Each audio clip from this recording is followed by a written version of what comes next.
Welcome to the Filmlings podcast, an abandoned podcast where we analyze all that goes into effective filmmaking. I'm Jonathan. And I'm Alex.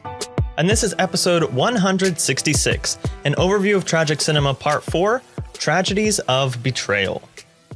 Yes, lots of betrayal.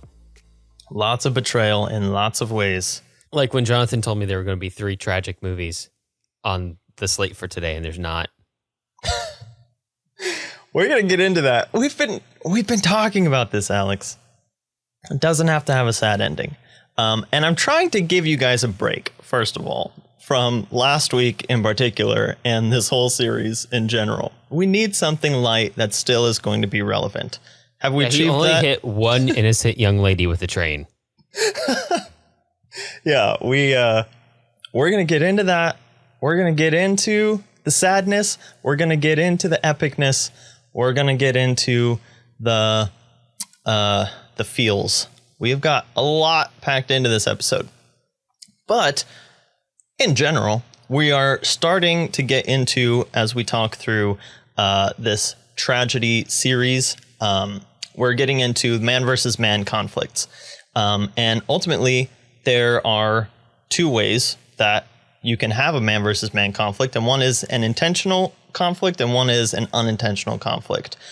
So you have here we're talking about tragedies of betrayal, which I'm kind of defining as tragedies which one person intentionally makes a choice that harms another person. And so that can happen in a lot of different ways. And when we're talking about the ways that people intentionally harm other people, the relationship between the 2 people plays a big role. And so we're going to look at 3 different relationships that can be involved when we're talking about tragedies of betrayal. We're looking at families, specifically parents and children. We're looking at romantic relationships, and we're looking at friends, allies, the epic bromance that is RRR. And so in general, what is betrayal? There's 2 definitions that are very similar. One is to give into the hand of the enemy, and one is to be false or disloyal to. And I would kind of take it into broad strokes and say that ultimately a betrayal is when person A prioritizes a particular goal or state of being over the good of person B. So something that I want to have or be or feel is going to take precedence in my actions over the outcome of that goal for my life on someone else. Assuming they have a previous relationship. Right. Because otherwise it's just strangers being strangers. Exactly. And Aristotle talks about this, and we've been structuring this whole series on Aristotle's Poetics. And so here where he talks about, again, tragedy is stories of people who are in situations in which they either must exercise or not exercise and some element of nobility. And the plot, the events of the story should evoke the feelings of pity or fear. So in regards to this element of relationship, Aristotle says, in a tragic deed, the parties must necessarily be either friends or enemies or indifferent to one another. When enemy does a tragic deed on an enemy, there's nothing to move us to pity either in his doing it or in meditating the deed, except so far as the pain of the sufferer is concerned. And the same is true when the parties are indifferent to one another. Whenever the tragic deed, however, is done within the family, when murder or the like is done or meditated by brother on brother, by son on father, by mother on son, or son on mother, these are the situations the poet should seek after. So these are the situations that we are going to be looking at today. And so within that conception, assuming that the characters have a certain relationship to each other, and again, the closer the relationship, the stronger the tragedy will be, the way that the deed happens can happen in basically 3 ways. The deed may be done in full knowledge of the relationship, the deed may be done in ignorance of the relationship, or the deed may be begun in ignorance of the relationship, but the discovery of the relationship made in time to draw back from the final blow, essentially. And Aristotle says that essentially the best situation is the deed that is done in ignorance and the relationship discovered afterwards, since there is nothing odious in the doing because you didn't know that there was that relationship, and the discovery will serve to astound us as the audience. Yeah, tell that to Oedipus. Right? So, but that's the whole point of Oedipus, is all the deeds are done before the discovery is made. They would not have been done in full knowledge of the understanding of the relationship, because the mere fact of the relationship is why he was doing everything or not doing everything that he was doing. And last time I was talking about the two elements that Aristotle says make a complex plot, and we talked about peripety, which is the idea of a reversal. So we expect one thing to happen based on a certain event, but in fact the opposite thing ends up happening. So we talked about in Ikiru, the diagnosis of his illness is what actually got the protagonist to start living his life in earnest, as opposed to it being, just him on his way to death. He actually started living better at that point. So the other element to that is discovery, which seems pretty self-explanatory. And Aristotle says, a discovery is, as the very word implies, a change from ignorance to knowledge, and thus to either love or hate in the personages marked for good or evil fortune. The finest form of discovery is one attended by peripeties. So if you can combine a discovery that then reverses the intended or expected outcome, that's kind of your ultimate dramatic fulcral point, in a sense. So I think what we're going to see a lot here in Betrayal is this dichotomy of actions being done, whether or not they are, whether or not the relationship between the characters is known or not, and also where that discovery happens, if it just happens before or after the relationship is known, and what the effect of the discovery itself is, and also the way in which the discovery comes about. So basically, Aristotle runs also through a couple of methods of producing discovery, and he describes one of the less artistic forms is by signs or marks. So there's a scar, there's something like that, and he says the least artistic way to do it is if you have like a scar that proves you are who you are, and you're like, hey, look, I have this scar that proves who I am. A better way to do it is if the scar is accidentally discovered by someone else, and then the pieces are put together after the fact. What if the man has 6 fingers on his right hand? Should he prepare to die? Yeah, he should watch out. But the best is through some kind of probable incident, some kind of something happens that just happens to reveal the relationship between the characters. And so again, in Oedipus, there is the messenger comes to give him the message which reveals his mother's true identity, and then he realizes that instead of avoiding his fate, he has actually fulfilled his fate. All right, so with all those things in mind, we are going to get into the stories, and we're going to talk about how those tragic deeds are enacted, how those discoveries are made, and what that means for our characters. But what are the films we're talking about today, Alex? Well, first up is Tokyo Twilight from 1957, directed by Yasujiro Ozu, written by Ozu and Koko Noda, based on nothing. Is that a quote of nothing, or is that just you saying that there's nothing? That's just, I just like get excited when things are made specifically for the screen and they're not actually based on another IP. Yes, I believe this is actually one of the more like film like line films that Ozu was asked to make before he kind of reached international acclaim, and could have been something that was less artistically done than it was, but because it was in Ozu's hand, it became a very artistic melodrama. But it stars Eneko Ariyama, Setsuko Hara, Chisu. Sorry, this is the first time I'm reading these names. Chisu Ryu and Isuzu Yamada. Cinematography by Yuhara Atsuta and music by Kojun Saito. And then we'll talk about In the Mood for Love from 2000, written and directed by Wong Kar-wai. In a lot of ways, a bit of an inheritor of Ozu's legacy, based on Nothing, starring Maggie Chung and Tony Leung. Cinematography by Christopher Doyle and Ping Bin Lee, and music by Michael Galasso. And then finally, we'll talk about or just three of those from 2022. I'm going to be honest, I still don't know what the R stand for. I think just their names and maybe Rise, the word War, revolution. Revolt. Oh, there you go. You should know because there's like 3 opening credit sequences over the course of the movie, randomly spread out over the first 30 minutes. So they call the film, like, just generally its title goes by Rise, Roar, Revolt, but those opening titles, the R's are for the story, fire, and water. And they just pick the R's out of those words.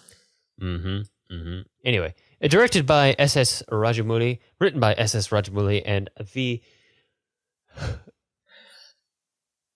Vijayendra Prasad. Hey, I work with a guy named Prasad. Inspired by the lives of Indian revolutionaries Alluri Sitarama Raju and Komaram Bhim. Starring N.T. There's a lot of initials in this one. I N.T. know. Rama Rao Jr., Ram Charan, Aliyah Bhatt, and Ray Stevenson. And Ray That's Stevenson. right. There's a bunch of just random white people in this movie. Cinematography by K.K. Senthil Kumar and music by M.M. Kiravani. Maybe like double initialing or some kind of initialing has just become the vogue in Indian cinema. I don't remember this from the Bollywood episode. It's been a minute. But like everybody is even Vijayendra Prasad could go by VV Prasad. Right. And the other guy is not only is he initialized, but he's also junior, which means his parent also has that exact same series of initials. He could go by NTRR Jr. Dude, I wonder if that's the trajectory. Everyone just devolves into just initials in Indian cinema credits. But who knows? Yeah. Anyway, on to the individual analyses. Jason, take it away. Tokyo Twilight from 1957. Shukichi is a middle-aged divorcee living in Tokyo with his 2 daughters. Takoko, the older daughter, and her own 2-year-old daughter are temporarily staying with her father as a reprieve from an unhappy marriage, while Akiko, the younger daughter, is a college student learning English shorthand, but has also recently discovered that she is pregnant by her boyfriend, who does not really love her. Things become more complicated for the 2 sisters when they learn that their mother, who had abandoned their family and run away with another man when the girls were very young, has moved back to Tokyo with her new husband and seems to be interested in reforming a relationship with her now grown daughters.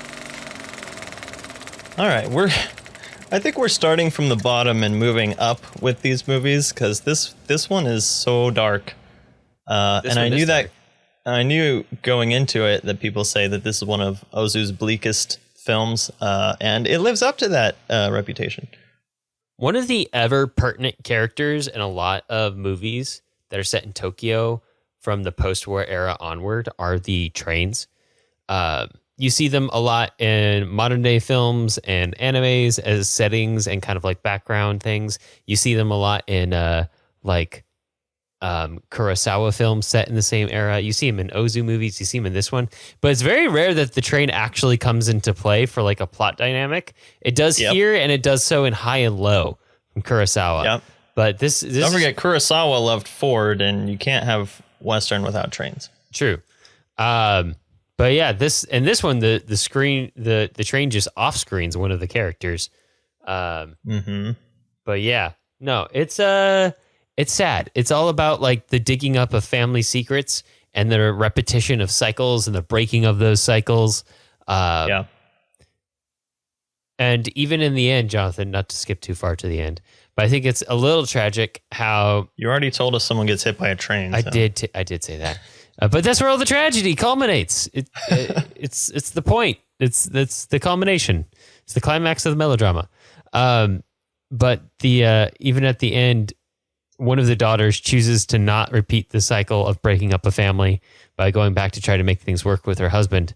But in doing so, reinforces the cycle of everybody leaving her father and her father being left completely alone over and over.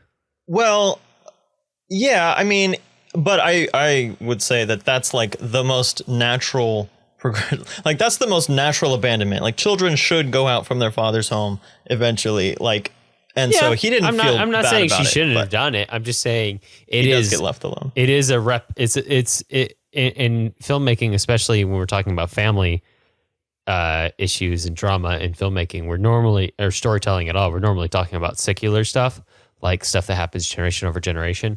And so whether it be natural or not, this is it happening again. The first time it happened was unnatural because his wife just left him. And the second time was natural because his daughter left him. But it's still sad.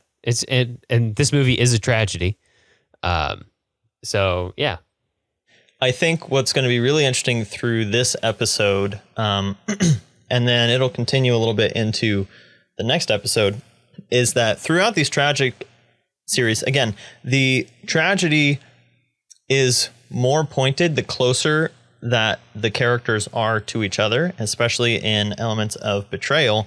And so between Tokyo Twilight, In the Mood for Love, Brief Encounter, and one of the films that we're going to be talking about next time, we're looking at this element of the betrayal or abandonment of a spouse, which is as close as you can be to another person, because like you can, like you're connected to your family by blood, but your spouse is the person that you have like willingly decided to give, you know, the rest of your life to. And when that is broken, that is one of the most devastating elements that can happen. And so here we're seeing the effects of that on the children of the relationship. In the next film, we're going to look at it as the effects on the person who's left. In Brief Encounter, we saw it as the effect of the person who's considering doing the betraying.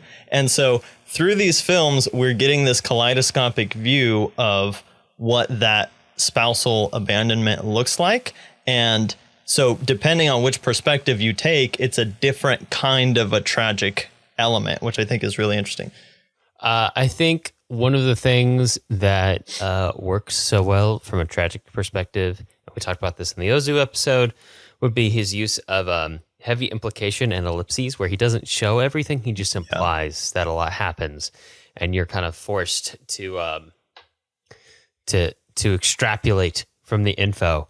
And oftentimes, not unlike in a horror movie where you kind of don't see all of the monster, and so you assume the scariest thing your mind can imagine, you kind of assume the worst of characters when you don't discover the full extent of their betrayal. You just kind of see it. So, like, I mean, even for instance, the fact that we're told secondhand about the mother's betrayal, but we never see it. It's not in a flashback.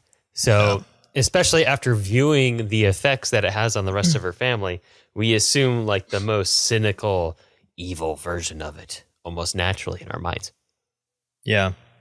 And what Ozu does that really kind of drives home this one single point is that he layers the elements of abandonment on top of each other in every single character that we meet. So we have the older daughter who feels abandoned by her husband, who we don't like at the beginning of the film, but by the end we're like, well, he actually hasn't done anything like technically wrong. He's just not being very present. But she feels abandoned by him because he works late and she feels like he doesn't pay enough attention to her and their daughter. And we have the younger daughter who ends up accidentally getting pregnant, and then she feels abandoned by her boyfriend who can't handle it and just like leaves her alone to deal with it on her own. And the father's obviously abandoned, and then and like you were saying, the father is kind of abandoned by the two sisters because they're not really telling him what's going on. And so it's like every in every scene, in every encounter, there's some element of abandonment happening until it culminates in the and really the tragedy of the sister jumping in front of the train is like so poignant because the moment that leads up to it. Continue. That brings up an interesting point, but continue. Okay. But the moment that leads up to it is like her boyfriend comes after having left her for several days and not talking to her. And then he says something like very, very slightly sarcastic. And it's the last straw that tips her over the edge. But ultimately, she's been feeling all of these elements of betrayal from her mom, from her boyfriend, from her family, from everyone. And then ultimately, that's the last straw for her. What were you getting at? It's interesting, Jonathan. I did not assume that she intentionally threw herself in front of the train. Okay. I just assumed she happened to be hit by the train. I did not. I figured it was. I figured it was an accident induced by her not paying attention because she was sad and distraught. But I didn't assume that she was suicidal in that moment. So that's interesting because it's an implication of the ellipsis, right? It's not shown, so we're left to draw our own conclusions and participate in the story in that manner. I mean, it's a good point. I think my mind is this is the third film we've had where someone has, where a train. Well, we've watched two films where someone tried to throw themselves in front of a train. So I just assumed that this is carrying on the tradition, but the train finally got one. Damn. Yeah. Yeah, no, I see where you're coming from. But yeah, I guess that's just not where my mind went when I saw it. Yeah. But you do get a sense of kind of utter despair that she has throughout the film. And I think that's one of the big elements of like the result of the betrayal in this film. Because what's also interesting is that in this film and in The Mood for Love, we don't like the betrayal isn't a plot point. It is kind of the catalyst for everything else. And so the ultimate betrayal in this film is the abandonment of the father's wife very early on in the past when the two girls were babies. And yet her coming back to them, that being reawakened in their mind and understanding is what kind of fuels a lot of the rest of the drama. So what we're seeing is the outcomes of that betrayal resulting in, especially on the younger sister, this despair and self-loathing. Like she literally says something about like, I have all my mother's wickedness in me or something like that. And she tries to distance herself from her father because she has a guilt of betraying her father by sleeping around with these guys and getting into bad company. And so she tries to find out if she's not actually her father's daughter because she wants to not be associated with him so that she doesn't have the guilt of betraying him like her mother did. But ultimately she can't because her mother's like, no, if you don't believe anything else I tell you, know that you are your father's daughter. And so then she just feels even worse about herself. So there's this, again, layering of despair, self-loathing, all of this coming from that initial abandonment. Well, there's a lot of one of the things that comes along with betrayal is that damage to your idea of self. Because when you form a relationship with another person, any kind of relationship, familial, friendship, or romantic, that relationship becomes part of your identity. So when you discover that part of your identity is based on lies or could be wrong or has turned against you, you start to doubt the rest of your identity as well. Like your sense of self becomes damaged. So in that you see that both in this one and in The Mood for Love, which we'll talk about soon, like this idea of the sense of self of like who you are, like having it figured out. Suddenly you don't know who you are. And you start to doubt everything and you wonder what your role in it was, if it was something, that other person betrayed you, but maybe it was something you did. But there's also this sense that like if it's part of your identity and you value that and someone else betrays it, then they're saying that they don't value it. Like that relationship is not valuable to them. And so then yeah, there's this sense that, well, I've been wasting all my time on someone who was not seeing the value of what I was bringing to the relationship. Yeah, exactly. Yeah, you start to doubt your self-worth too. Yeah. One thing that I found really interesting about this film, after several of the Ozu films that we've seen before, is that often, and specifically, maybe it is specifically because Chishu was playing the father here, and I love him in a lot of Ozu films, but a lot of times in Ozu films, he's a very detached father figure who is kind of in the background. I just have this picture of him always sitting there with like a little cup of tea or sake and going, not really responding to people. But here he was so proactive. You could tell like how much he cares about his daughters and making sure that they feel loved, which is a big part of it, because he says that since their mother left, he wanted to make sure that both the girls had, like, he was trying to overcompensate on loving them for two parents. And you really feel that, because every time they come in and they're clearly distressed or whatever, he'll say, hey, come sit down, talk to me. Let's like have this relationship. And so I thought that was really refreshing to see in that father figure particularly. Yeah. I thought it was interesting how the movie kind of started and ended with him, but he kind of was just mostly a supportive role in a lot of the actions that happened. I don't think does he ever express an interest in seeing his ex-wife ever?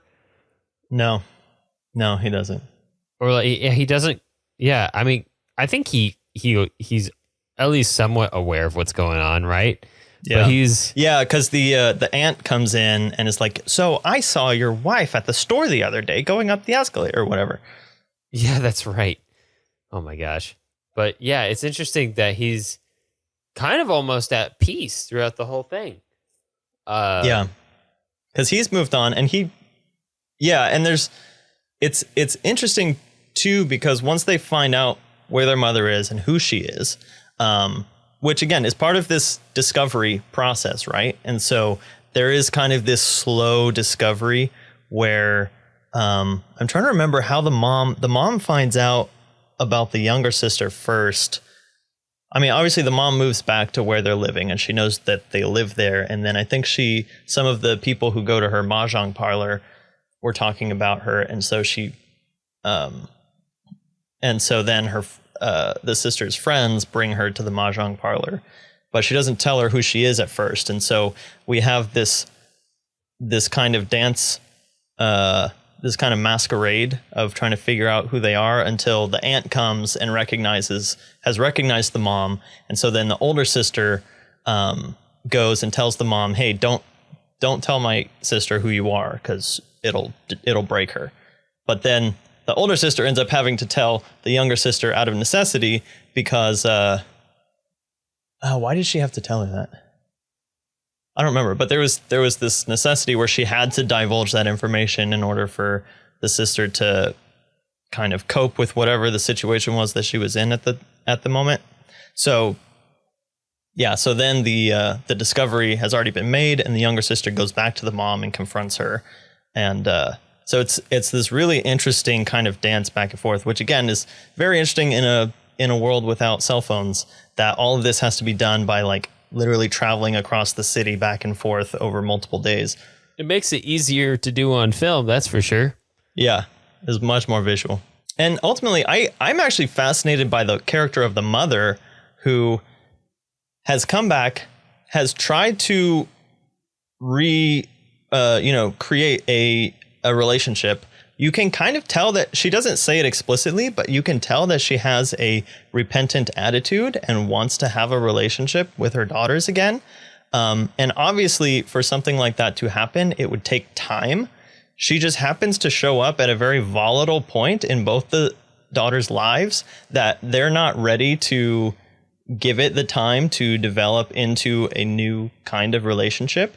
And so what's interesting to me is that the mother, who has this sense of repentance, goes unforgiven throughout the entire film. I love it. You love it? Yeah, she doesn't deserve it.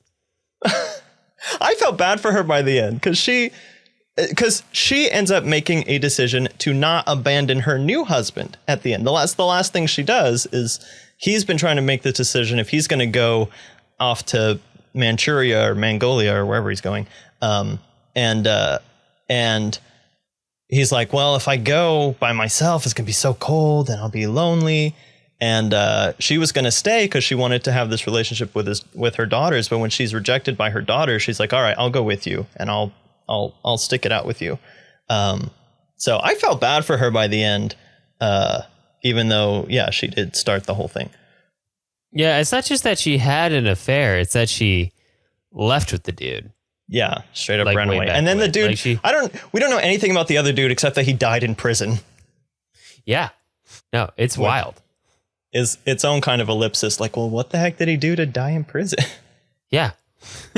Right? It's like, what happened? That's its own movie somewhere. Yeah, no, it's so confusing. I don't understand. But yeah, because you can, a marriage can break up even through a means like divorce or cheating or something like that. And you still don't abandon your children. That's the really unforgivable thing. Like that, the marital betrayal is terrible. Don't get me wrong, but the dad seems to have moved on and he's fine where he's at. But the unspeakable damage he dealt to her kids by doing that is just really hard to forgive. And the stone cold persona the older daughter gives her when she comes by to offer the flowers is so good and so ice cold. And then the breakdown afterwards is just a really, really, really good scene. So sad, but a really, really, really good scene. Yeah, the older sister, like you're saying, has this ice cold persona, and then the younger sister comes in red hot, and she's just like flinging, "I hate you," just like, yeah. So they come in with very different attitudes, but essentially the same feeling and motivation underneath everything.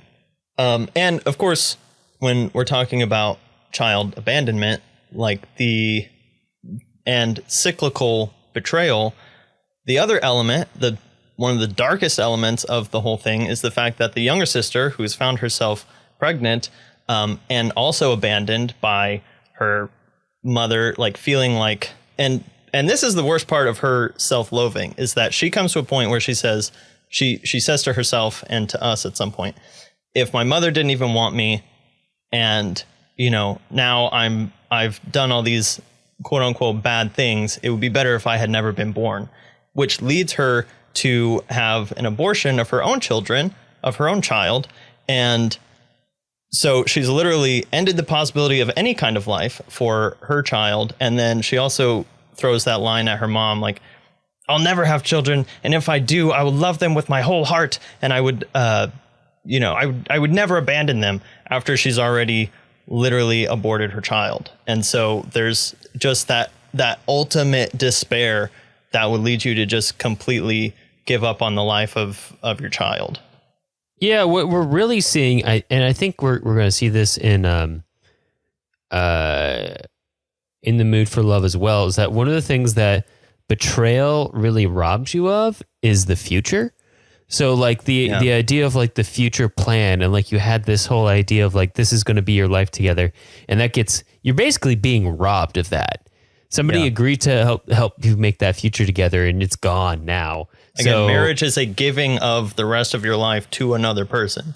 So like, I said earlier that the father seems to have made peace with what happened to him, but also the past like 20 some odd years of his girls growing up, it could have been a happy married life with both parents and a loving home, and it's gone. It was taken away by somebody who wasn't him.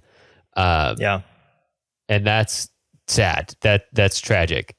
And it's unavoidable. And the interesting thing that we see on screen is, how do you make peace with that? How do you proceed with that? Yeah. All right. Well, let's move on to In the Mood for Love from 2000. All right, Jason, take it away. In the Mood for Love from 2000. In 1960s Hong Kong, two couples move into neighboring apartments on the same day. Due to the meddling tendencies of the other apartment tenants and the fact that each has a spouse who often works late, Zhao Mo-wan and Su Li-shin each find themselves often passing each other as they go out for noodles across the street. As they form a friendship, they eventually discover that their spouses are having an affair with each other and are indefinitely away in Japan under the pretense of traveling for work. While swearing that they will never become like them, Zhao and Su begin to reenact the steps their spouses have taken to understand how the affair could have begun. Meanwhile, they also begin co-writing a martial arts serial and spending increasing amounts of time alone together away from the apartment to avoid suspicion of the neighbors. All right, so this is... I don't think this is the first Wong Kar-wai movie we've covered. I think we've done Chungking Express before. No, I don't think we covered it. Wow, okay. I really don't think we have covered any Wong Kar-wai films. Oh, man, he's so good. I love Wong Kar-wai. This is a really good movie. This is one of the first movies I watched way back in the day when I was starting to get into like the really like watching foreign movies. And yeah, man, it's so good. It's so good. And you can tell it's wears its influences on its sleeve, which makes it a really good. I was going to say, it's the Frenchest Hong Kong movie that's ever been made. Yes. No, it's very French in a way. It draws very heavily from other films. I mean, we mentioned A Brief Encounter earlier. Very, very obviously an influence here. One thing Wong Kar-wai himself has said is that it's influenced by Vertigo. I didn't Alfred think about Hitchcock. that, but I could see it. Definitely in the color palette. Yeah, for sure. Is definitely there. And then the other thing that he mentions very specifically is that the Mr. Chow character has a certain sort of darkness to him where you think it just because kind of like Jimmy Stewart in Vertigo, where because it's Jimmy Stewart or because it's Tony Leung, he's so likable on screen that you don't want to think negative things about him. But you can tell, even though they never consummate the revenge affair, they well, it's implied that they might have, but we don't know for sure because of ellipses. It's ellipsis out. Wong Kar-wai says they don't, so I'm going to go with that. That's really interesting. We'll come back to that in a little bit. Yeah, and some of the stated time gaps that happen later on make it a little doubtful that they did. But because I know what you're referencing, and there apparently like years have passed in between their previous encounter and the thing you're talking about, so it's a little unlikely, but not impossible. Oh, okay. But he's talking about the idea that Mr. Chow kind of has like, he never acts, at least on screen, on this obvious attraction to this person who has essentially they've been co-betrayed by their spouses, and now they've developed feelings for each other and kind of comforting each other and developing this friendship and a relationship with each other. And he's never acted on that, but also there's kind of like this darkness in the way he's using this other person to exercise his demons because he's experiencing those same feelings of betrayal and guilt and self-doubt and stuff. And almost like, and one of the things that can happen when somebody is hurt is that they kind of want to go out and hurt somebody else. So maybe a certain element of that, although he does seem to be very much in love with Sue over the course of the movie. So yeah, there's definitely like a little bit of a sympathy attachment or something like that. Like they literally, in the most literal definition of the word, commiserating together. And, really. But yeah, there's definitely an explicit sense that he has fallen into their fantasies more than she has, because she is. Like he says that she's not going to leave her husband. Like she's already decided that she's not going to be like them. And she says that a couple times. Like, we're not going to be like them. We're not like them. But he ends up being more like them than she is towards the end. Although honestly, I am a little confused why they just both didn't get a divorce after that. But that's probably has something to do with it being the 1960s. Yeah, I don't know. I mean, the actual relationship between them and their spouses is so like backgrounded that we never see them. Practically doesn't exist, which is intentional. But then there's also this, again, speaking of like stone cold betrayal, like it takes them a little bit to figure it out, but eventually it's like the spouses are not even like hiding it. Like they both just happen to be out of town for the same amount of time, and they're really, really bad at hiding the fact that they're sleeping with their neighbor. Like their neighbors aren't going to figure it out. Yeah, right. Although I do love the idea like that the element of the communal housing adds so much flavor to this whole thing. Right. With the landlords and landladies playing mahjong to all hours of the night. And like, so they're trying to live these separate and kind of secret lives, but they have meddling neighbors that they literally cannot escape from. It's not even like Rear Window. It's like, you're upstairs. It's so involved. It's like a very different type of like communal living, and they're all basically stuck together. But because they're all stuck together, like you get all this interesting like back and forth and stuff that makes for an interesting movie. So now I will say one of the most interesting things about this film is that structurally, they're playing this hypothetical role play. And so in terms of the betrayal, the whole film is built around this idea of how could this betrayal have happened? And let's try and like walk retrace the steps that our spouses would have maybe taken in order to end up at this place where they would have betrayed us. And again, it's like literally just an Icarus story waiting to happen. But there is this really interesting way in the way that it's cut, semi-chronologically and a little bit disorienting in a very Godardian French New Wave kind of a style, that there are several moments where you think that they're doing something in relation to each other, and then you realize, oh no, they're just make-believing for their own investigative purposes, if you can call it that. But it makes for this really disorienting viewing experience where you're getting invested in the characters, and then you're also still trying to keep these layers of narrative straight in your own mind of like, okay, they are falling for each other, but they're also pretending to fall for each other. And in which layer are we at any particular moment becomes just kind of an interesting dramatic experiment. 'Cause there are scenes that'll start and you're like, oh, they're about to fall for it. Oh no, they were just playing along. Well, I think a lot of it is about that thin line between physical cheating and emotional cheating. And then so again, another very Eric Romer kind of like if we're talking about Aristotle's elements in the thought element, the like motivational layer of the film, it's very like Eric Romer. Let's find that line and talk about it and play with it. But in the Godardian spectacle sense, it's like, okay, what are we actually watching here? Yeah, exactly. It's interesting too, because I think they very clearly are carrying on an emotional affair, but they keep telling themselves that they're not carrying on an affair because they haven't gone as far as their spouses have. Yeah.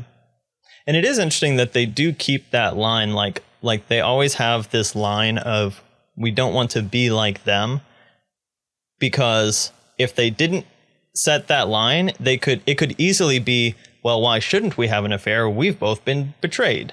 So it could have easily been like they just throw it all to the wind, but they're still trying to keep this, walk this moral tightrope.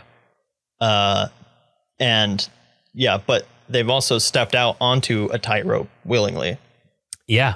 It puts them into that moment. And I mean, just part of it too is the cross reference of the subject matter with Wong Kar-wai's style, which is, again, very indirect, very voyeuristic, where you're kind of like looking at people from across a restaurant. There's some element of that in Ozu where you feel like you're a tertiary character observing all of this. You just happen to be in the room when this family drama goes down. But there's a very strong element of Wong Kar-wai where you're like maybe one of their friends or maybe one of their coworkers who's catching snippets of this story here or there, seeing them do these things, and you're starting to piece it together. Just the way that you're left with all these puzzle pieces. And sometimes they say stuff that's very direct, but you're very clearly never hearing full conversations, which is intentional. So you're left to infer very much in the way that the characters themselves are left to infer what happened with their spouses to put them in the position they were in. So those themes kind of stack on each other very well. And I also just wanted to mention before I forgot, Jonathan, that we talked about influences on this movie, but this movie also has a very wide-reaching influence after it. Sure. The one movie that we have covered on the channel before that is very much influenced by this movie is Lost in Translation, which ends in a very similar manner with a secret being shared at the end of the film, and an emotional affair being left unconsummated. Buddhist abandoned. temple, Bill Murray.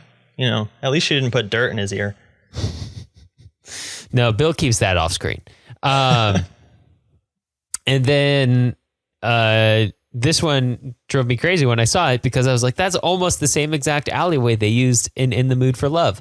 But one of the worlds that is hopscotch between in Everything Everywhere All at Once is features a Hong Kong alley very similar to that I did not know that. in The Mood for Love. And in that particular universe, the leading lady and her husband do not end up together, but they have a very passive like interaction in this alleyway where they longingly look at each other in a very similar way to in a slow motion way with some like smooth jazz.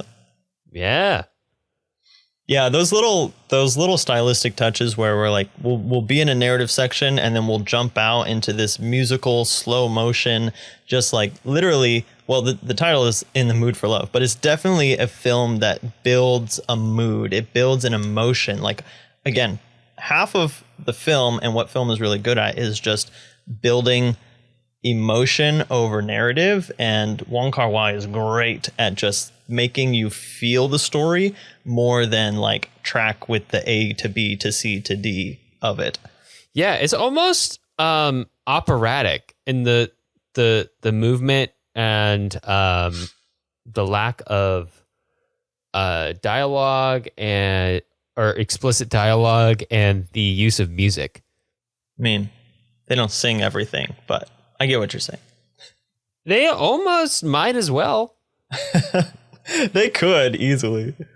So I do want to bring up the element of discovery in this film, just because to bring in the Aristotle element. But you have this moment where they've been seeing each other go get the noodles or whatever. They've like shared comic books because they're nerds, and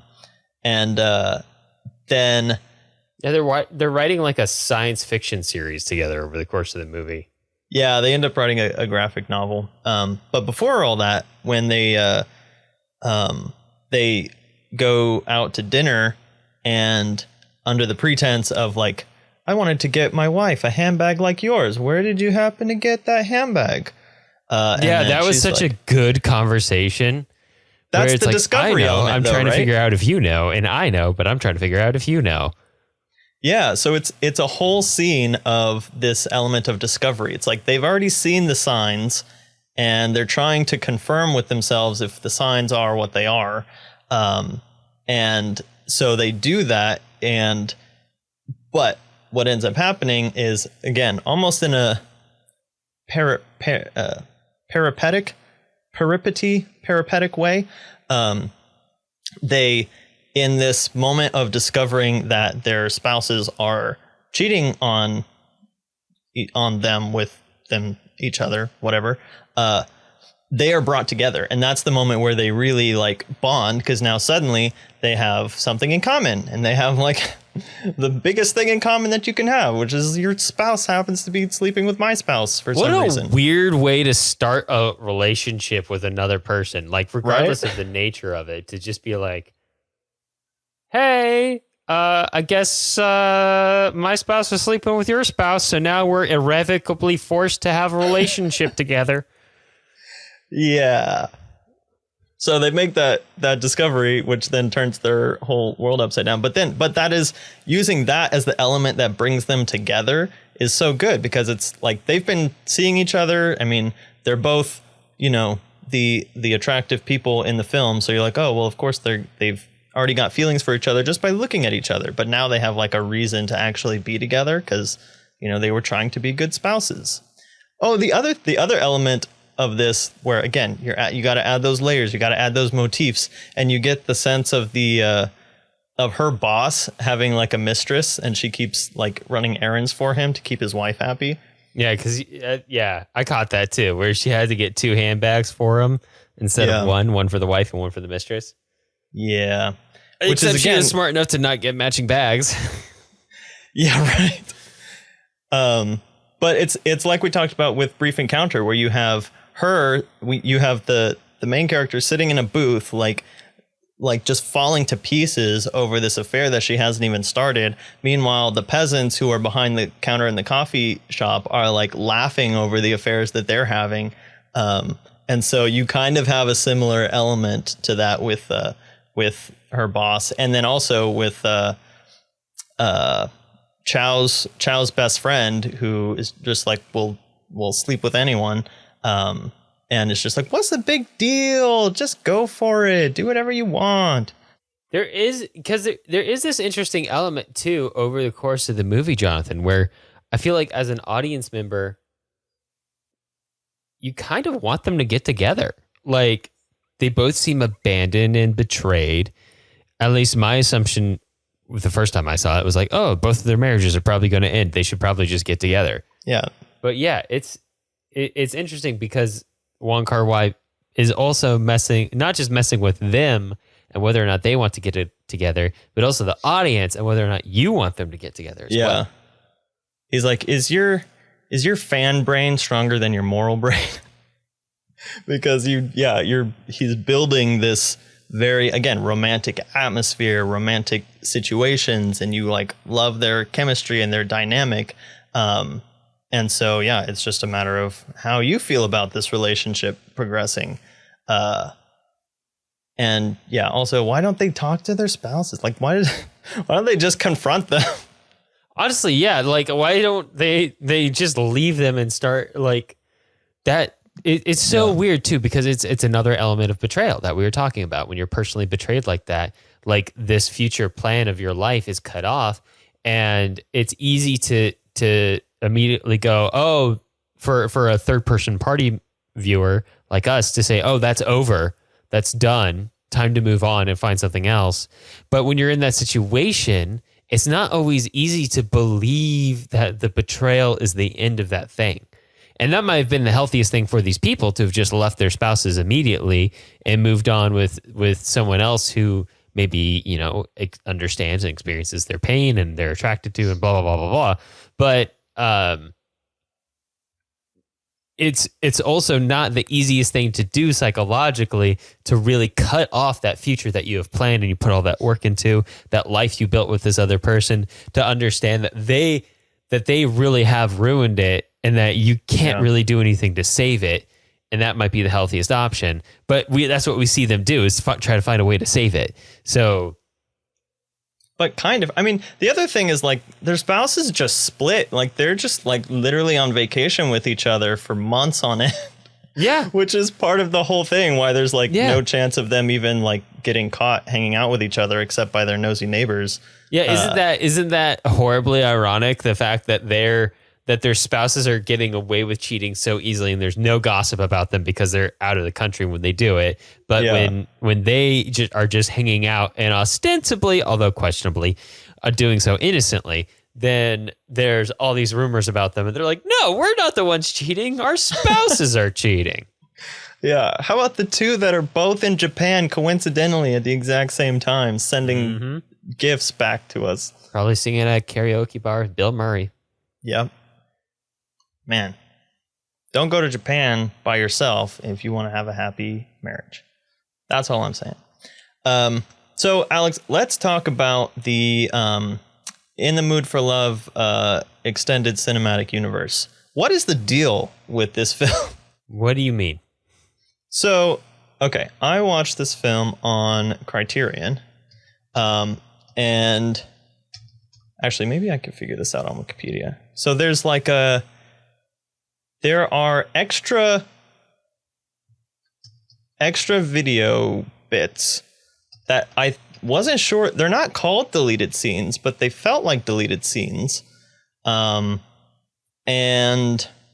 those scenes very, very clearly show that they ended up consummating the affair. And there's some other things that happen like in the time period between her going to his apartment in I forget where they ended up, Singapore, and then them being in Cambodia. There's a long time and there's a couple of little interactions in between there, but I could not for the life of me figure out what the deal with these clips were. And then I found out that there's 2 sequels which seem like they get really dark. Really? And well, I mean, the first line in one of these, return to Hong Kong after years in Singapore, Chow has become a suave ladies' man to cover up his pain from losing Sue. I don't know. Okay, so what you're talking about is called 2046. So yeah, I don't know. I mean, one of the things is that with all movie sequels, especially ones that come out a long time after the original, you can't 100% count on the story being intentional. Yeah. Because time has passed. So like anything that's been dropped and's come back later for a sequel, you don't take the story with a grain of salt. And 2, I haven't seen them, so I can't tell you too much about them. But I mean, wasn't they're not sure even how listed far on down like, the rabbit hole you'd been. Yeah, they're not. I don't think they're even listed on the In the Mood for Love Wikipedia page. Well, they are. That's how I found them. An informal trilogy alongside Days of Being Wild and 2046. Yeah, so, but I will say that there are these clips in the Criterion behind the scenes. They have no description. So again, they don't say deleted scenes. They don't say anything. But there's one that's really interesting called Room 2046. Oh, that's the room number. That's not a year, apparently. But in Room 2046, this little clip, there's some scenes where they're doing their like pretend, like how could this have happened, and they're like going through the motions of starting to consummate the affair, and then they're like, oh, I can't do it. How could they have done this? But then at some point at the end, there's a scene that's basically the last thing between when they're like, I'm gonna leave and you should come with me. But they definitely do consummate the affair. And if you watch it in the film, that gap, that like last scene, there's something where he's like, I forget how it goes, but he's like, you should stay here tonight, or I don't want to go home or something. And then like in the next shot, she's wearing different clothes because it's like from a different scene. So I don't know if they like cut that out to make the story more, to make the official story more like, oh, they didn't consummate the affair. I don't know. There just seems to be a lot. I think Wong Kar-wai had a lot of ideas for the story, and it was a little bit of a like crafted ultimately in the edit kind of a thing. And then there were a few more threads that he wanted to pull, which turned into a couple more movies. So I don't know that for sure, but I just think it's really interesting that the film itself holds together really well, but there are some little like strands and threads that you can follow if you're interested in what else may or may not have happened with these characters. Yeah, I guess, yeah. I don't necessarily love dramatic sequels or trilogies. Like even like the well, let's say like Antoine Delacroix or whatever his name is trilogy. Like, I don't necessarily love them because a lot of these dramas are predicated on the idea that they happen to relatively normal people. And the idea that something this cinematic could happen to somebody more than like once in a life is really pushing it. Like most people tend to lead relatively normal lives. So the more sequels they have, the more I'm like, okay, maybe you're just the problem.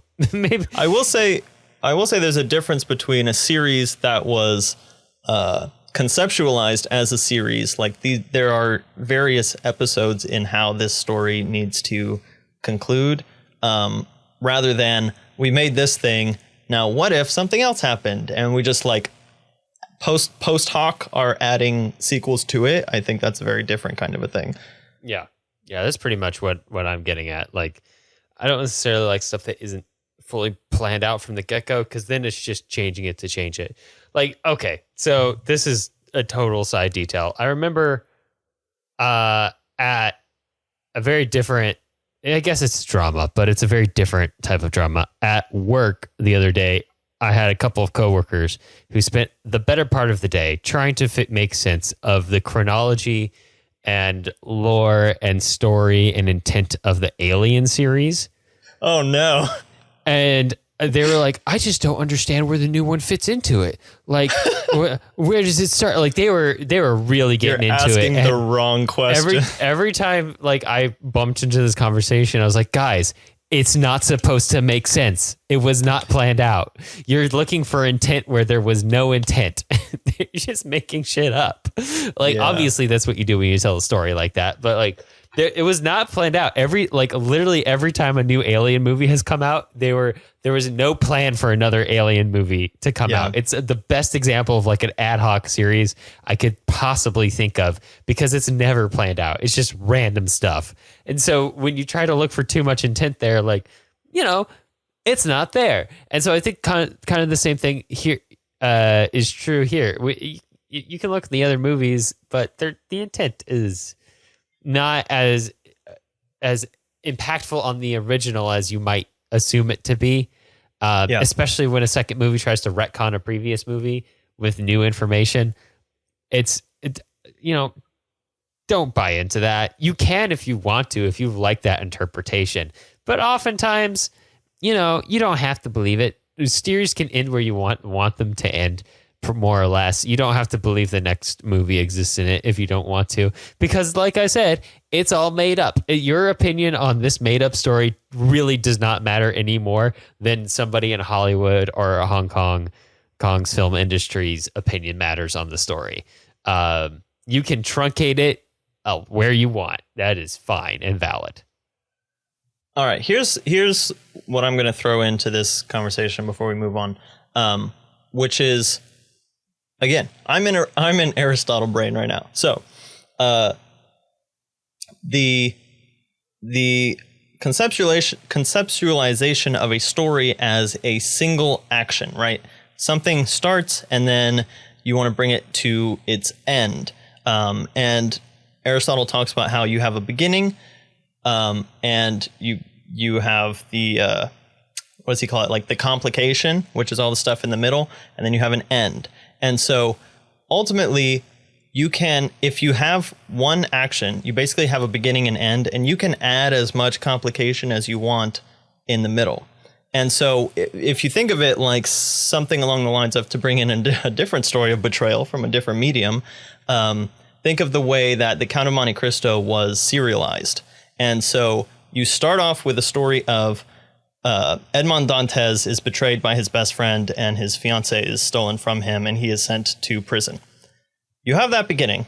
You have an end, which is Edmond Dantes gets revenge on his best friend and gets his woman back. And so you know that it's going there, and it's got to, once Edmond Dantes gets his revenge on his friend, the story is going to be over. Within that, the story is serialized, so there are a lot of events that have to happen between him, like getting out of prison, him getting enough money to get all the resources he needs to enact his revenge, and making plans and all that kind of stuff. You can expand that for a long time, but so it's like the difference between a TV show and a series, a cinematic series. It's like the Alien film was one action and it ended. The more you add to it, it doesn't make the story of Alien any bigger. It's just a bunch of little stories that are completely interconnected. But it's like with Count of Monte Cristo or The Odyssey, it's like you have a beginning and you can make the sequence to the point where Odysseus comes back and gets his wife, as long as you want. But once you get to that point, it's over. And so if you add more onto it after that, it's something different. It's not Alien anymore. Yeah. Yeah. There's a reason I don't love watching modern TV shows until they've wrapped production on their last season. And it's because everything ends with a cliffhanger. It's not a complete whole. No one finishes a story anymore. Yeah, and the question is, like, have you set up a story that has an ending, right? Like the Odyssey or the Count of Monte Cristo, the way you set up that story necessitates the ending. You have this betrayal, you have to have the revenge or something like that. Like it implies the way that it's going to end. If you just start with like some people in a podunk town, and whatever happens, like, does it mean that something else has to happen later on? And are you going to provide that to your audience at the end of the first season just for some kind of dramatic release and then have to come up with something else? Or are you going to like hold off on that ultimate thing that is implied by your beginning until you get there and then call it a wrap, call it a day, stop squeezing money out of it, start a new story? Yeah. That's the number one reason anything becomes a sequel or is returned to anyway, is money. So, yep. If you want to enjoy more of the thing, there's nothing wrong with that. They will sell it to you gladly, enjoy it, but do not expect it to be part of a coherent whole. It really won't be, because that's not how making anything works. You can't take 2 years off in between things and expect them to be coherently fit together. Yeah. But if it's made or planned all at once, almost like the Lord of the Ring trilogy, then it's more cohesive. So, which was literally only broken up into different books because it was so massive. They didn't think that they could sell it because just like how the Brandon Hobbit Sanderson book was too didn't big exist to yet. fit into one movie, Jonathan. Yeah. We're not talking about that. I still stick by my assertion I made at some point that the only stories that should be made into feature films are short stories, because that's the only thing that has enough content. Movies are not that long, guys. Movies are not that long, nor should they be that long. And a novel is a lot of story. It's a lot of story. It takes so long to tell effectively. You have to cut a lot to fit it into an actual movie. Sometimes even just to fit it into the gross monstrosity that is any movie that's 3 hours or longer. But I digress. We should move on. Speaking of gross monstrosities. This movie is 3 hours long, but I'm not going to fault it for that, Jonathan, because about 25 minutes of that is credits. Or the bajillion opening title sequence. There's not one. There's not two. There are 3 opening credits in this movie. Oh, yeah. They just keep happening. Yeah. You got like 3 hours. What else are you supposed to do? I guess that's on theme, but yeah, I don't know I guess maybe they couldn't decide. They'd be like, maybe it'd be cool if we put it here. Maybe it would be cool if we put it there. Maybe it'd be cool if we put it here. Let's just do all of them, which honestly is a very Bollywood like frame of mind, and I'm here for it. So let's jump into it. Jason, take it away. RRR from 2022. After a British governor in 1920s India abducts Molly, a young girl from the Gond tribe, the tribe's protector, Komaram Bhim, disguises himself and travels to Delhi on a rescue mission. When the governor becomes aware that someone is after the girl, he enlists Ramu Raju, an ambitious Indian imperial police officer, to track down the so-called shepherd and stop him. Without knowing each other's identities, Bhim and Raju find themselves working together to rescue a child from a train wreck and quickly strike up a friendship. Raju helps Bhim court an Englishwoman named Jenny, who is staying with the general. When Raju discovers Bhim's identity just before Bhim executes a plan to rescue Molly, Raju intercepts Bhim and delivers him over to the governor. Raju is promoted for this and is tasked with conducting Bhim's public flogging. However, Bhim refuses to kneel and sings a song that inspires the onlookers to start a riot. Raju, who is now in a position to achieve his ultimate goal of sending British guns back to his home tribe so they can start a revolution, realizes that Bhim's song was as effective at arming the people as the guns he has been working for. He now determines to rescue Bhim from his scheduled execution, even if it means undermining his cover in the British service, and ultimately, the two must unite forces to rescue Mali and lead a revolt against the governor. All right, so we established this before the show, but we have a very big disagreement regarding this movie, Jonathan. All right, let's get into it. I don't think it's a tragedy, and Jonathan does think it's a tragedy. I think it is a tragedy in the Aristotelian sense. We've been talking about this, Alex. It is not like in the Aristotelian sense, a comedy is a story of buffoons. It's people that we look down upon. I'm not saying it's a comedy. I say this is a heroic tale, not dissimilar from the hero's journey. It has two parallel heroic paths that cross, with a misunderstanding between them, and tragic setbacks occur, but the end moral does not lie in the tragedy. It lies in the overcoming of the tragedy. Yes, the tragic stories are stories of nobility. The comedic stories are stories of the ignoble, of the non-noble. So just in that broad sense, like we said, tragedy could, in our modern parlance, means drama. It does not mean that it has to have a sad or quote unquote tragic ending. If it has tragic, dramatic elements, it's an Aristotelian tragedy.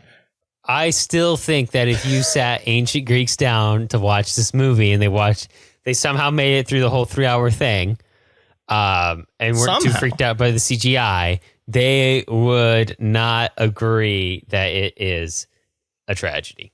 Look, all right, here's my other hot take about this film.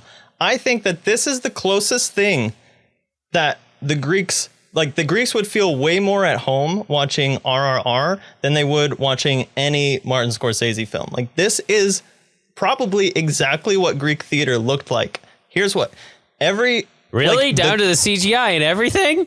Okay. Well, almost. Like, they would literally build these machines to represent the gods, and they would build all this, like, these set pieces and stuff like that. Like, it was highly fabricated. They literally used singing as their narration to tell us what people are feeling, what things are happening. Bollywood does that all the time.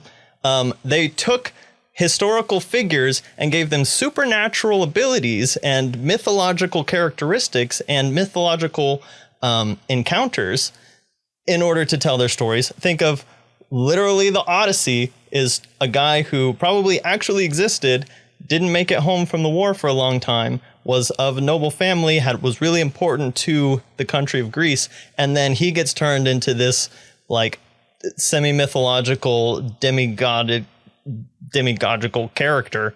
I literally think that RRR is like closer to the Odyssey than anything else we've produced in the last like 100 years.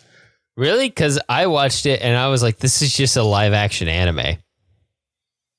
Anime probably falls in that category too. But I do like the idea that we're getting these real hot over here. Jonathan says anime is the new Greek tragic plays. I mean, I am not familiar enough to anime to really like stake a flag on that hill.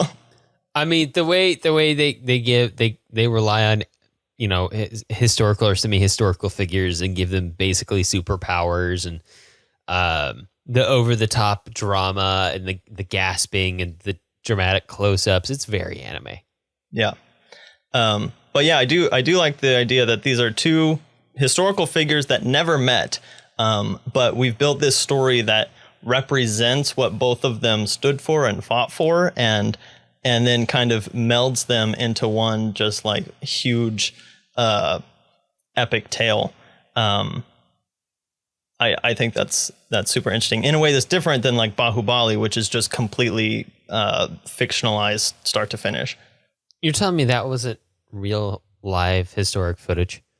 Can we talk about this on a story level without getting caught up on the tragic definition? Sure, what you got?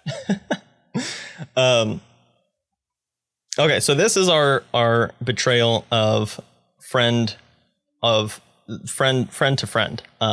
And so the layers that they build into this, I think, again, everything is turned up to 11. And so I think that they do a really good job of like really just elevating all of these things to the point where we have their friendship, which just like kicks off super quickly. And again, it's all predicated Talk on about this. a tonal shift, by the way. The whiplash of watching Bollywood movies will never cease to amaze me. Oh, yeah. Maybe that's one of the reasons why I have a hard time associating it with a full tragedy as well, is like the whiplash and tonal shift in cinematic language between deep, dark drama to suddenly, oh my God, bromance montage. Yeah, like I have to blow my jarring. father up to I need to get the white girl to like me. Yeah. But it is predicated on a lot of these elements that we've been talking about. So we have the two friends. They're now friends. They don't know their true identities, which is that they are on completely opposite ends of this political divide between Beam being part of the tribal Indians who's trying to just keep their culture and their way of life together, and then Raju, who is playing the double agent already within the British system in order to get his family and his tribe the weapons that they need to fight back. But part of the tragedy of being a double agent is that you have to be the enemy for whatever period of time. And so he has to come to terms with that. But that dichotomy setup of them not knowing who the other is for a long time means that you have these elements of discovery that are brought out periodically throughout the film, where Raju is being poisoned by a snake, and then Beam finally reveals to him after he saves his life that he's the one that Raju's been hunting the whole time. And then Beam goes to save the girl, and Raju has to come and stop his plans and betray him after he knows. So now he knows that they are friends and that they are enemies at the same time, and he still decides to betray him because he has this higher goal. And I think that's what we're really going to see in this film particularly, which I think is underlying all betrayal stories, which is there is a it is the conflict of the means with the end. So essentially both characters have the same end goal, but their means are at cross purposes, and they line up in a way where they conflict and butt heads, even though they're going for the same thing. Yeah, right. Like I think the core like mistaken identity isn't even that they're mistaking each other. It's that they're spending any time or energy fighting each other when they could be helping each other to fight the true like enemy that is present. Evil bearded dude. Because they've each chosen two different ways of going about it. Yeah. And then, as in any comedy of misunderstanding, they just happen to not communicate effectively. Gosh, if this one character just said this one thing, this whole problem would be solved. But then we wouldn't get a bunch of epic fights, and so we need those epic fights, and those happen. Yeah, and so then we literally go back and forth between, Raju intercepts Beam in his rescue mission of Molly, and then Beam like stabs Raju in the chest, and then after Beam is captured, Raju has to torture him in front of everybody, and then eventually Beam has to like he leaves Raju for dead after Raju ends up saving him from being imprisoned, and then he has to break him out of prison. And so part of the thing here that we see that we don't see in the other tragedies of betrayal is, and probably part of what is giving you a struggle of thinking of it as a tragedy, is that we basically move past the tragic elements into a like redemptive, cohesive element. So there is a reconciliation.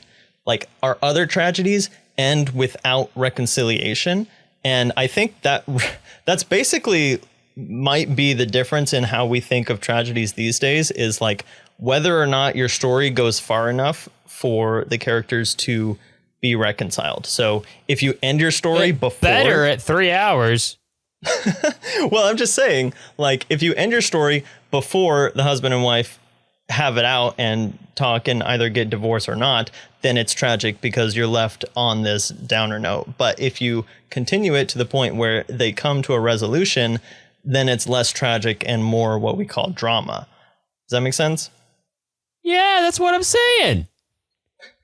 But I think that's not how Aristotle would see it. But I think that is kind of how we have evolved those terms. Yes, I concur. I'm just saying this series is based on the Aristotelian sense of tragedy. That's all I'm getting at. I can't believe you betrayed me like this in a friendship way. I have to go get my tiger to fight you. Yeah, I have to get my mustache. All right, Alex, as the resident Bollywood skeptic, give me your hot takes on this one.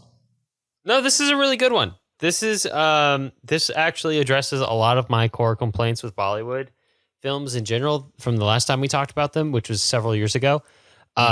Which is how disjointed and whiplashy they can be in general, in terms of how it's kind of like you watch some of them and there are the musical portions, which I don't have a fundamental problem with, but they typically just come at like this hard right or left turn moment from everything else that's happening in the movie. Is like, let's take a break from the actual story going on to have a musical sequence.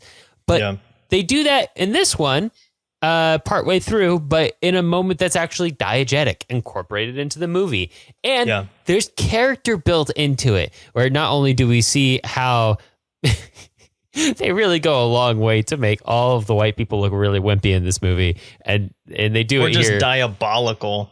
Oh yeah, they just dunk on them hard by these two leads just outdancing them all, and then a real broy moment where he wants his boy to get the girl, so he fakes a leg cramp so his friend wins the dance competition, which is good character building and the good use of a musical sequence in a movie that otherwise has no need for a musical sequence. And I respect the crap out of that. That's really good. All of the over-the-top action is really well done. The CGI, it's not the best in the world, but it doesn't have to be the best in the world. I think that's kind of an overwrought idea, is that, the point of watching the movie is seeing the best CGI in the world, and it's not.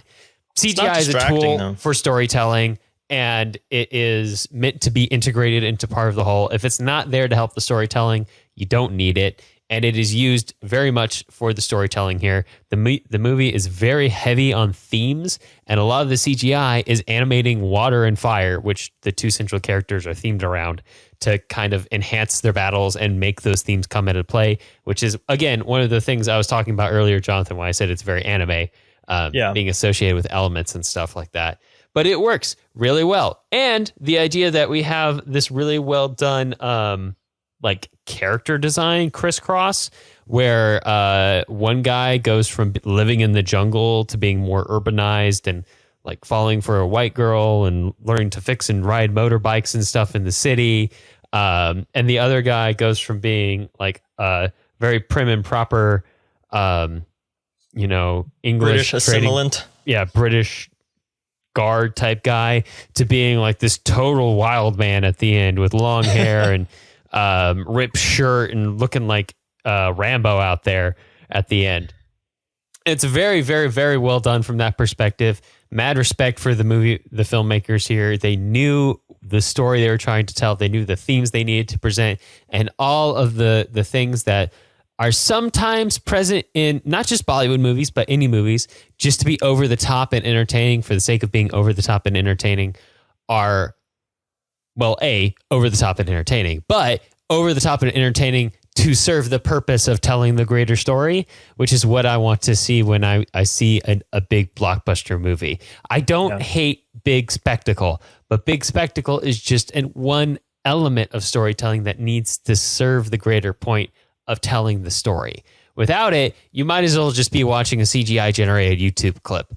from like a CGI channel that's like, oh, hey, look at this cool thing I figured out how to do in Blender, guys. Like that, all the laser beams. Yeah, that means nothing to me. Do that with a story, and then you're filmmaking. So this, and RRR does a very good job of that. So I highly, highly recommend it. It is genuinely good. It's heartfelt. It's great. It's what I want to see more of from Bollywood. It honestly made me think about watching more Bollywood movies, which I haven't wanted to do in forever. I can't guarantee that I will, just because I don't like keeping streaming services at the moment. But I could see in a year or two after I finished going back to college doing that. So, yeah. All right, cool. Well, that's pretty glowing review. And I do want to. So you mentioned that the dance off worked diegetically, which I agree. But I thought you were actually talking about the other song interlude, which is where during the torture scene, which I want to talk about because it's a pretty fulcral moment of the betrayal and of the tragedy, where Bhim is being tortured by Raju, and he starts singing. And yeah, that was very Les Mis. Right? Yeah. I was actually thinking there's a whole lot of Les Mis kind of layered throughout this, even just the like being undercover in a normal town and having these supernatural abilities that just like have to come out sometimes to save an innocent person. But yeah, so at that moment you have like the height of the betrayal of the two best friends. You have this moment of character development where Bhim is like kind of lifting his own spirits, but then it basically turns into the finale of the Passion of Joan of Arc, where everyone like rises up after he's been, quote unquote martyred, even though he doesn't make it all the way to death in this one. But the people all rise up, and then that gives Raju his realization that like maybe guns aren't the only thing that we can use for revolution. But I just thought that was another great moment of using music diegetically, using that. And it wasn't like a big dance sequence, obviously, but it was still a very diegetic musical moment that, again, Bollywood does better than anyone. Oh, yeah. I guess the other element of betrayal in this film is that, again, there's layers of motifs here, but you have the two friends who are betraying each other back and forth until they realize that they're on the same team. But ultimately, the whole film is a dramatic expose of the betrayals of imperialism, right? Like that's the whole point of the film, is that the British that's come the in. Antagonist. Yeah, that's who they have to realize is the bad guy all along, and they're kind of fighting against it, but they're fighting against it for very personal reasons. Like they're both fighting essentially for their own village or their own relative, but at the end, they realize, we could actually accomplish a lot more than just personal victories if we work together on a larger scale. I would say that the depiction of the East India Trading Company in this is cartoonish to a certain degree. I'm not saying that atrocities like this didn't happen. They definitely did. But it is some of the character depictions and like how mustache twirly evil some of the people are is certainly like the lady who exaggerated. just keeps a cat of nine tails under her chair. Yeah. Like that one was crazy. How insane the general was, how evil that one guard was who got his arm impaled by a deer. The guy that looks like a bulldog turned into a human. Yeah. Again, like that's kind of like a cartoonish depiction of these guys, and that's just the part of the style of the movie too. It's kind of this over the top exaggeration of everything, but it's effective for the movie, and it doesn't come from a dishonest place either. So it's accurate, if perhaps cartoonish to a certain extent, but also so is a bunch of wild animals hopping out of a truck. Like what an insane plan that is. They kept them fed for months after capturing them until they could find the time and place to release them at a party function that they somehow knew was going to happen to cause enough chaos to get the girl.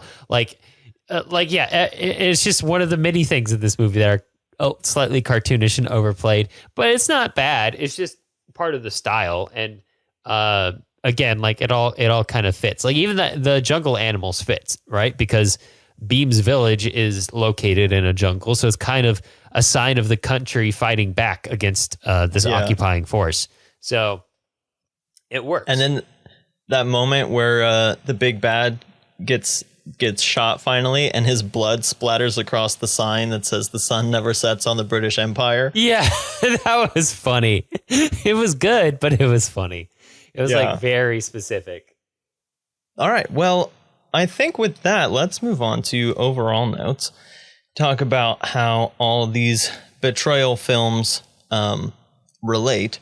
So I think, one of the interesting differences that we've been talking about is that you can use this element of betrayal in a couple of different ways. Like in RRR, the betrayal is like specific plot elements, and every time they like flip sides or make a different discovery, the betrayal becomes a dramatic point. Whereas in the other two films, the main betrayal happens off screen, chronologically off the timeline. And yet it is still the emotional core of those films. And so I think that's an interesting difference in the way that you kind of approach it. Like it can be the backdrop, or it can be pointed specific moments within a film that may or may not be considered tragic. What is this note here, Jonathan? What? Which one? What does The Office versus Parks and Rec have to do with betrayal? What are you talking about? I'm so glad you asked that question, Alex. That is a placeholder for a conception that I think about all the time, probably too often. But one of the things that I think differentiates The Office versus Parks and Rec is the way that like all the characters are always fighting over something internally. But in The Office, it's like they're actively stabbing each other in the back. Whereas in Parks and Rec, it's like they all have the same goal, but they all have different means of achieving that goal.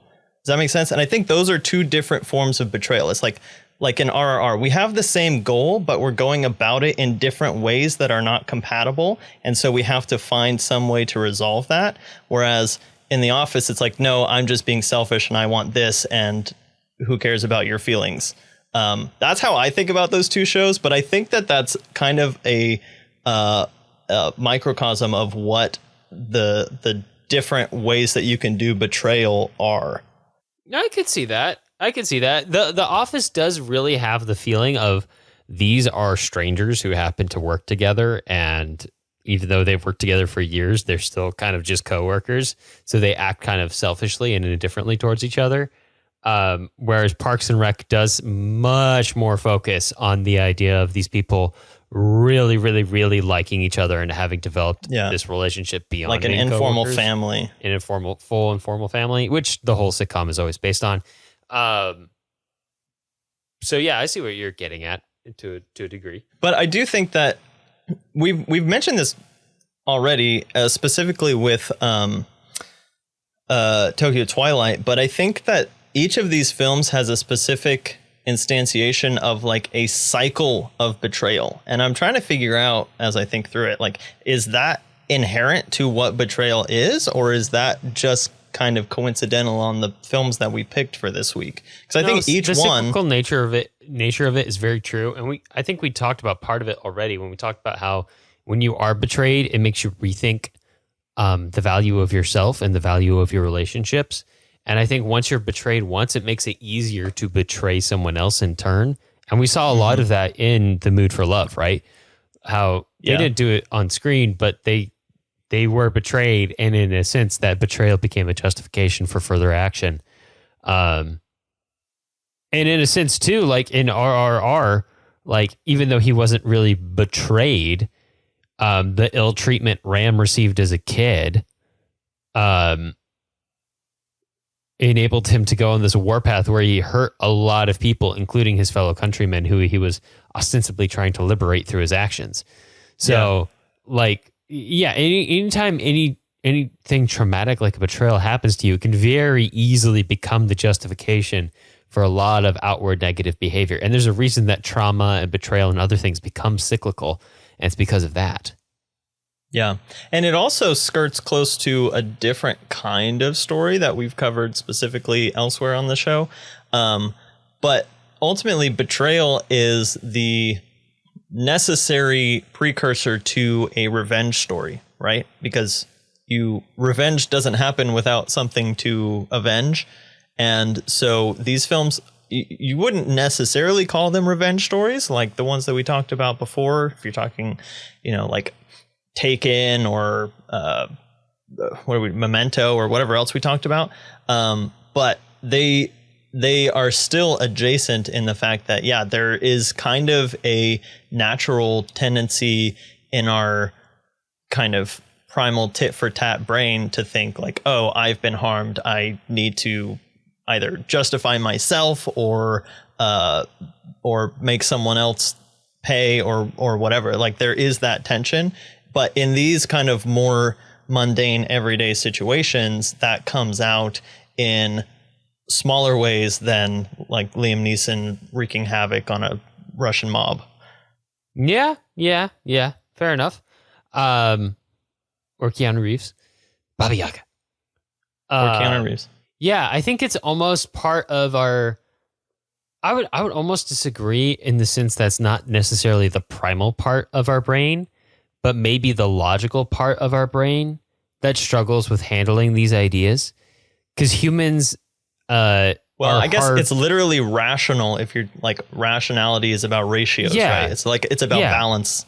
Exactly. Because human brains are hardwired to find patterns. We're hardwired to find things, to try to make things make sense and find causes and effects. And where we don't find very clear causes and effects, especially when we're involved, but we might not be one of those causes, we really struggle with filling in that gap. So we come up with other things to make it make sense. And I think that's one of the things we were talking about earlier, where when you are betrayed, 9 times out of 10, it doesn't have anything to actually do with something you did. Like, Maggie Cheung's character in The Mood for Love probably didn't do anything to warrant being cheated on by her husband. Her husband just did it. But that's not how the human brain works. It needs to find a logical reason why he would do that to her. When his actions weren't about Maggie Cheung, it was about him and this other lady. So in that disparity, we have to find this rationale to make it make sense, to rationalize it. And in that is where the really dangerous thoughts come. And in The Mood for Love specifically, it's very much about like having an affair of her own. But that could also be something much more violent, like in RRR. So yeah, that's one of the dangerous things exposed here about the human brain and our need for logic and sense in a world that maybe doesn't have the most logic and sense in it. Sometimes things just happen. I think each of these films also presents an interesting difference in the way that the spectacle informs the betrayal. So like each film is presented aesthetically in a way that reinforces what the effect of the betrayal is. So in Ozu's film, Ozu's style is so sparse and so barren that like there's barely any non-diegetic music, if any at all. The camera movement is almost non-existent. It's just kind of presenting events as they happen, which kind of reinforces this sense of abandonment that we were saying kind of goes through the entire film, and this despair and this kind of just being left alone. Whereas in The Mood for Love, Wong Kar-wai's style is to build emotion. It's to build this kind of longing, this atmosphere, this mood, which goes into the result of the spousal betrayal, which is a need for like a outlet for desire of some sort. And then again in RRR, we have the over-the-top Bollywood style, which, that type of betrayal produces an outrage. And like Bollywood is so good at just heightening emotions, and outrage is a heightened form of a feeling of hurt. So each of these in their spectacle element itself reinforces the elements of betrayal that are portrayed within the plot of the story. It's like when you have a bunch of rage and you just let it out. Oh my God. Yep. Is that the etymology of outrage? I mean, I guess so. Some people believe it is a compound of out and rage, but it's more likely that it developed from the Latin ultra, or above or beyond, because it's not just used as outrage. It's also like a derivative of outrageous. So something beyond the normal. Okay. Anyway, anything else to say about betrayals?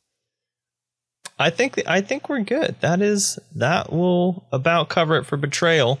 So Alex, what are we talking about in our next and final episode of the tragedy series?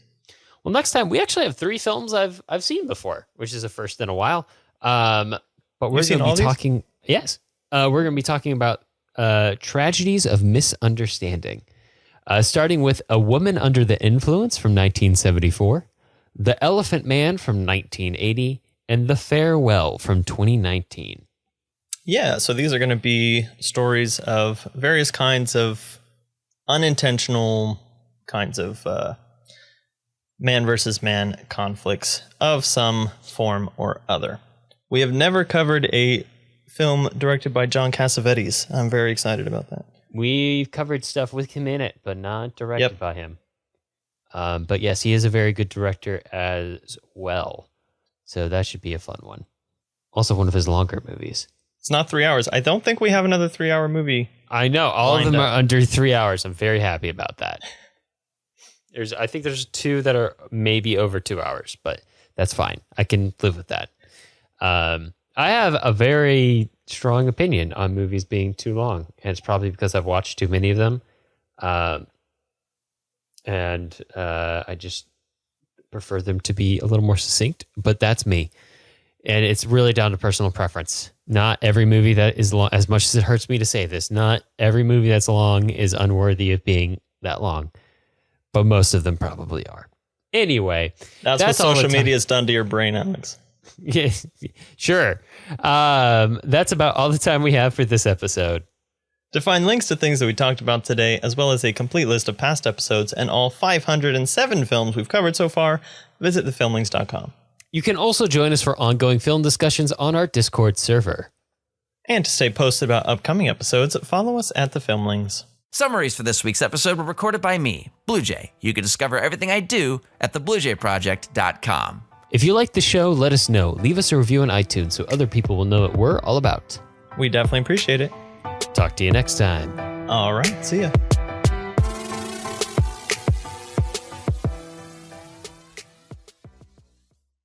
Sorry, Jonathan.